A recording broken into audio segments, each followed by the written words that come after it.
everyone, welcome again to my YouTube channel. It's your girl Farida, and I'm also with Farida. Hello, hi guys. So today we'll be talking about our experience of studying at the University of East Anglia, which is in Norwich. So before we start, just allow her to introduce herself really quickly. So hi guys, my name is Farida. I study globalization, business and sustainable development in the University of East Anglia, Norwich. It's a postgraduate degree. I already had my first degree in Nigeria, International Relations and Diplomacy. Hopefully this will be my last degree. Go back to you. No. Anyways, I'm super excited to be on this channel talking with another Farida because, we're cool. Hopefully our questions can just help somebody out there. And I know so many people have questions when they're taking this route or when you plan on leaving Nigeria and coming to the UK. Just any which way we'll be able to help with answering some of the questions that we have here. So let's do it. An MA in globalization, business and sustainable development. Well, that's really cool. The title is long, but trust me, it's not as serious as it sounds. It's just basically climate change, sustainability, all the, many which ways that we can, the SDGs, Sustainable Development Goals, MDGs and all that stuff. Yeah, basically. And the business aspect of like sustainable development, if you get what I'm saying. So you could potentially work at the UN or something. Yeah, you can. If they have like the UNICEF and the rest, they have like programs for climate change. So you definitely work with basically any NGO. What was the entry requirement for your course at the University of East Anglia? You just needed to have the normal IELTS requirement. Oh yeah, you have to do that. You don't need the IELTS per se. You can use I used my NECO results. So you can use your WAEC or NECO if it's not over 10 years old. Yeah, that's what I used. What else was required? You have to have a 2.2 at least to apply for a master's. So yeah. I'm not really sure if I'm going to do a master's, but let's pause that for now. I mean, uni was fun doing the undergrad for 3 years, but maybe in the next few years, maybe I'll consider it, but definitely not that. But even about masters, it's less work than actual uni. Yeah. They're more flexible too because they understand that so many people doing their masters have lives, like parents, you have other things you're doing, and it's just 1 year. Before you know it, it's gone. True. And time flies really quick. Yeah. So how long after applying for your course and the student visa did you get the visa? I applied for my course, I think sometime in April. And I got it, April. And I got it in, I think 2 weeks after I applied. I got for the visa. I think I started really late for so many reasons. I was still making up my mind. I didn't know if I wanted to defer or I wanted to come that year. So, but you had that option to. Yeah, you have. Yeah, there's an option to defer. So I started applying for my visa in July. Yeah, I think July, August. Yeah. So I did like the priority visa, and in a week I got my visa. Yeah, that's really cool. Definitely. I mean, when I applied for mine, it didn't take quite long, but I was worried, like thinking, what's going to happen? I mean, everybody worries, but I mean, if you have all the necessary documents, to be honest, it's short thing already, yeah.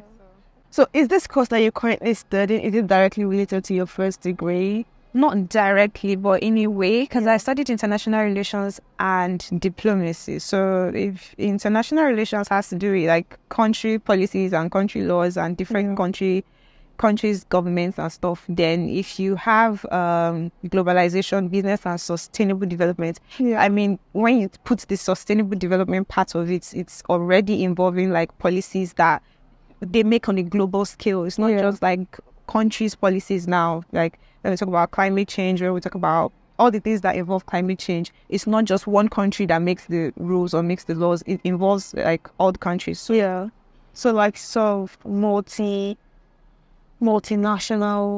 kind of like that.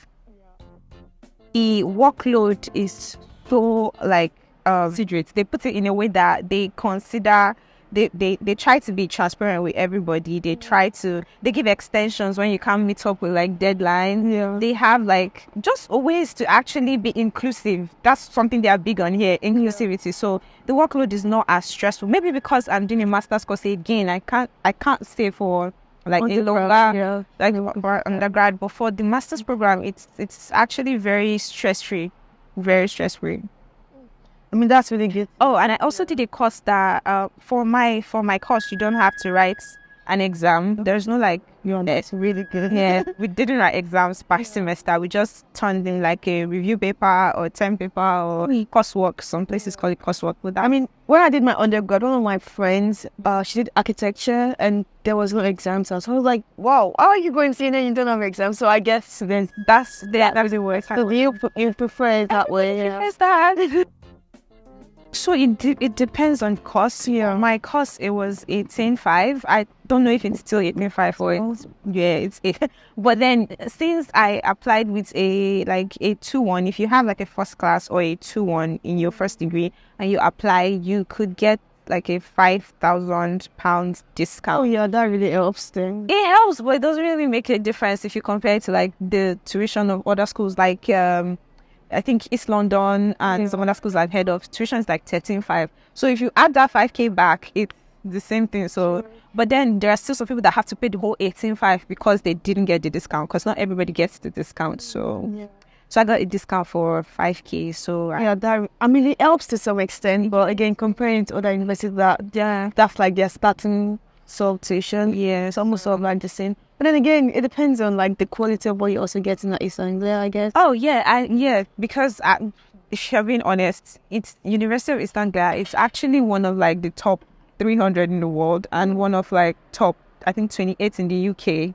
So yeah, top 30 in the UK. So those are good like rankings and really good for employability, I guess. So yeah. Sometimes it makes a difference. So. So the next question I've got, I think you've already answered it. I was going to ask if you were self-funding or on a scholarship, but you know, you're self-funding and you got some discount because of your academic abilities. I mean, well, I've only been here since October last year. I've been to Manchester. I'm in London now. Yeah. So that's basically it. Norwich, Manchester, and London.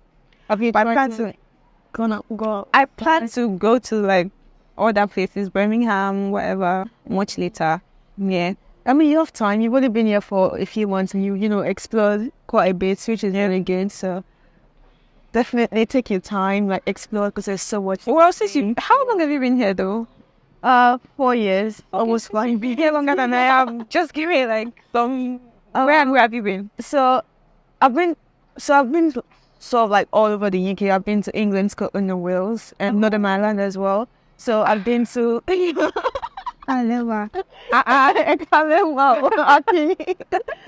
yeah, I've actually tried to like go to quite a number of places.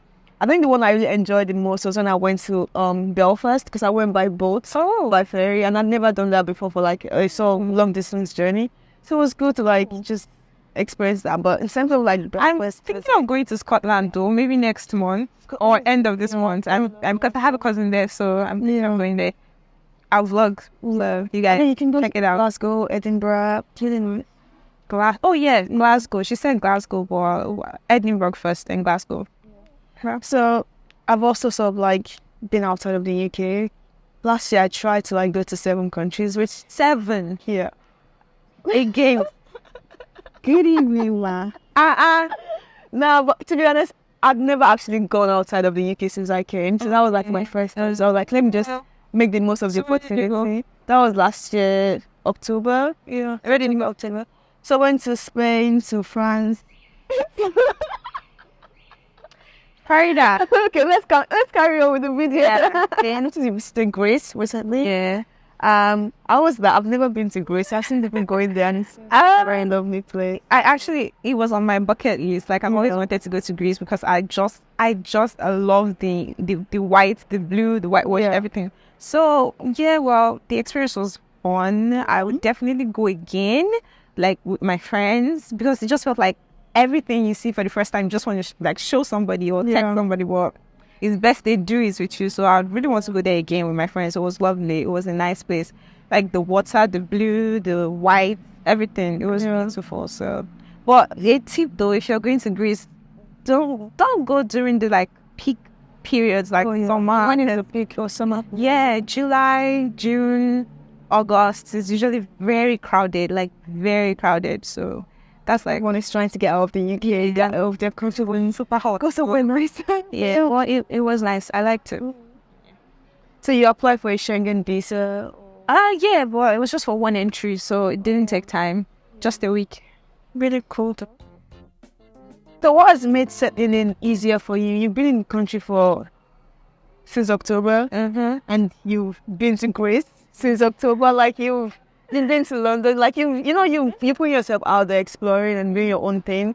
So what has really made settling in, like leaving Nigeria, coming here, what has really made it like really easy for you or better? Or I mean, you're probably still settling in, but Yeah. Well, I would say having family here helps. Having friends, having like a partner, somebody that you can just like share rough times with, somebody that has like or knowing people that have been here as well that can just guide you through the process. Like there are so many Nigerians in the UK. So just having somebody that is also Nigerian being here goes a long way for me. So yeah. I wasn't really thinking about that before coming. Do you know that? That was funny. Like I wanted like coming with my friends because I wanted to apply together, but things happened and they went to like different parts of the UK. So yeah, some are here, some are there, and I'm here. So it's just me here. And I wasn't really thinking of how it was going to be. I didn't think it was going to be like as hard as it was in the beginning. But then it got better. And so have you maybe made some time to see your friends or so? That's why I'm going to Scotland. Yeah. I mean, you like it there. I mean, warning though, people always say that Scotland's weather is not good, but to be honest, it's not. So I lived there for a while, and it was really good. To be honest, it was not as bad as but the winter there is like really harsh. So like when we have I lived there in the summer, so exactly. Because when we have winter here and it's like -4, -2, there it's reading -12. What's that? The Scottish people are really lovely. Like that's one thing. Because I remember when I first got there, people would say hello to me like randomly, like. And coming from London, I'll be like, sorry, do I know you? Like, why are you saying hi to me? But it should just start sort of like different setting, different way of. It's the same in Norwich too. Yeah. It's just in London here, some people just mind their business though. True. Even as crowded as London is, people don't really say hi like in Norwich. Maybe because it's smaller in Norwich, people tend to talk to each other. Yeah. How many applications did you make roughly before you confirmed the offer at University of East Anglia? Or did you just apply onto funny story, yeah. I only applied to UE. Oh, yeah. Because I already did like my research and I already mapped out all the things that I wanted. So I was like, the 5K is out, it's 13.5. You only have to pay 2K as the deposit before you come, and you get your cards after paying 2K. And then the like payment plan is spread out in such a way that you can pay like comfortably. And the school is not like that's why I said the inclusivity and the way the school they just make it comfortable for their students. So I just put all those things together and I was like, if you get to spread your balance payments into 9 installments or 3 installments, so I just said let me go for that. Yeah, you did your research before applying, so you were not even just like sort of winging it. No. Fair. You've been at uni for a few months now. You almost finished with your masters. Yeah. Are you currently like looking forward to like the next thing for university? How are you planning ahead for like life after university? What next, right? So what next? Yeah. Well, I'm just I'm not rushing anything because even before I came here, I also didn't rush like my decisions. I just took my time. I kind of felt like it was going to go well eventually. Like it's not do or die. You get if you don't go this year, you can go next year. If something doesn't work out, you get to defer and you can come next year. So everything is like so. There's time, timing. So if it was meant to go this way, it's meant to be away. So like just leaving school, I'm just looking forward to graduating first and getting my degree. And then what next? I'm thinking of like getting a graduate visa for 2 more years. So within that time space, there are so many things I can explore, like so many options, so many things I want to do. I could apply to intern or to like an apprenticeship program or just anything that while applying for jobs still, I could be learning. Like I'm not just waiting until I get a job. Absolutely. I'm already gaining experience, so I can add that to like the experience I already have before and hopefully get like a proper job. Yeah, fingers crossed, like God willing. Because again, like applying for jobs and like getting one, especially one that would sponsor, is not very easy. And it's just funny thing is, I'm not even like worried about the sponsorship. I understand that so many people have like their goals or what they're after, like their targets. But the thing is, not everybody is the same. Do you get? So I'm not really focusing on that. I've just come to understand that unless you like put pressure on yourself about something, it just kind of comes. It comes like flows. Yeah, it flows and it comes, because if you're worrying about it too much, you just tend to like put so much pressure on yourself, and you don't get to focus on like the simple steps that you will make that will actually get you there. So it's like it's just simple efforts and simple things you do here and there that will make like the big difference eventually. So I'm not really stressing about that. Yeah, I mean, as long as you have the skills, you have the experience, you trust in God, and you sort of like plan as much as possible. Because again, like, I mean, I don't know if this analogy will work, but like, you know, when you're swimming, for example, if you're like 2 times, you probably drown. Yes, you're like putting too much pressure. That's what I'm But trying if you like release your body and let it go, So, and just like enjoy, and maybe not. Well, you get what I'm trying to say. Like, just go with the flow. stay in the moment, not just like stay and not do nothing. Do what you can. Do what don't do. kill yourself. God, Don't kill yourself, right? and see what happens afterwards. Really, I think this will lead us to the last question, which is about which is just asking if you have any words of advice that you want to share for any international students that are currently in the UK, or anybody that is probably considering coming to the UK to study, or coming to the University of East Anglia to study, or just, leaving Nigeria. This is like a long question now. I get it. Just Okay. like any words of advice you will get. What I would say basically is, if you are coming to the UK for the first time and you don't have family here, you don't have friends, you don't have anybody, just you, just try to learn a hand skill, like before coming, just be good at something you can do with your hands. So you don't have to because believe it or not, it will be rough the first few months trying to settle in, trying to we all know about how the foreign exchange rate is.